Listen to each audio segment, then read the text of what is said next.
Regardless of what you think about this film, it feels like half the big, great, excellent, critically well-acclaimed films coming out right now are just individual, incredible performances, one last hurrah, career-defining performance for an aging actress. Isn't that great? There is no reason in opera.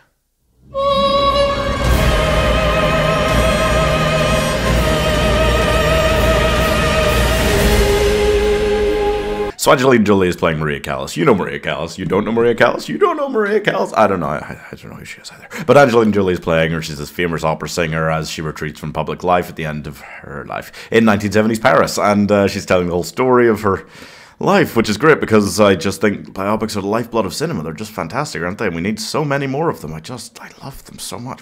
Maria is the third film by director Pablo Larraín as he attempts to make films about every important 20th century woman. After doing Princess Diana and Jackie Kennedy, you would be forgiven for feeling shocked at him choosing Maria Callas, who I've just never heard of at all, as his next subject. But having Angelina Jolie actually train for 7 months, learning to opera sing, so that you can have her do at least some of the singing in it, and it's not the kind of thing you can learn to do all of when it's meant to be the most incredible opera singer of all time, but she does a very good job of it. She does a great performance. So I don't necessarily mind that he's chosen her. My problem is, and I saw this written elsewhere, I can't remember where, or I would credit them.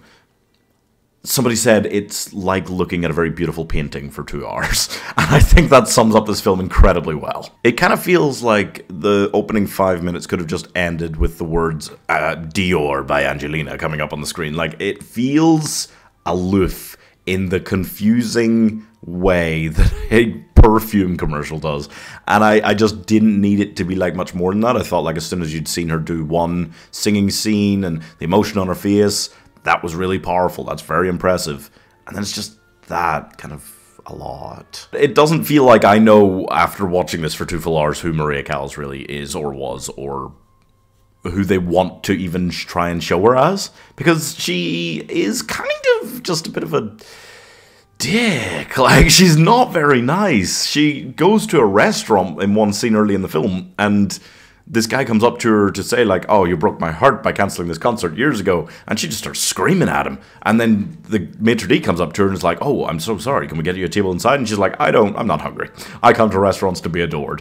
And the scene just ends. So yes, she's presented in this very regal manner, but at the same time manages to come across like the quirky girl called Rain, who you were kind of into in high school if she grew up and got rich. Like, she's such a you're never going to get a straight answer out of me type of person, which is ironic because she spends the entire film talking to a camera crew that's not real, that she's made up in her head. And, like, I don't get in story terms what's meant to be going on here, because it's a pet peeve of mine personally when a film begins with the death of the protagonist.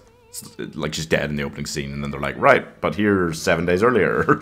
And then it tells a story. And also, she is talking to this camera crew the whole time, but it makes it very clear from like very early in the film that they are fictional. So again, what was the point of that? Overall, this is a film about a rich white woman in her dying days who talks constantly about how much everyone loves her and all the problems she had with her mother.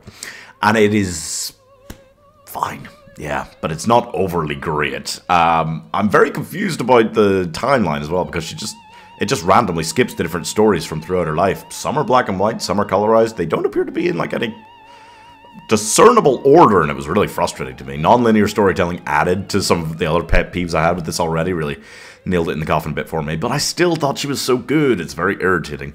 So I'm giving She Smiles About As Much as the Mona Lisa 3 stars. I mean, it is nice, but like, nice cinematography and one great performance, that just doesn't make a film. And this film is just, apart from that, just not exciting, interesting, really at all, which is kind of a bummer, but that's just the way it is. Subscribe for more hard truths.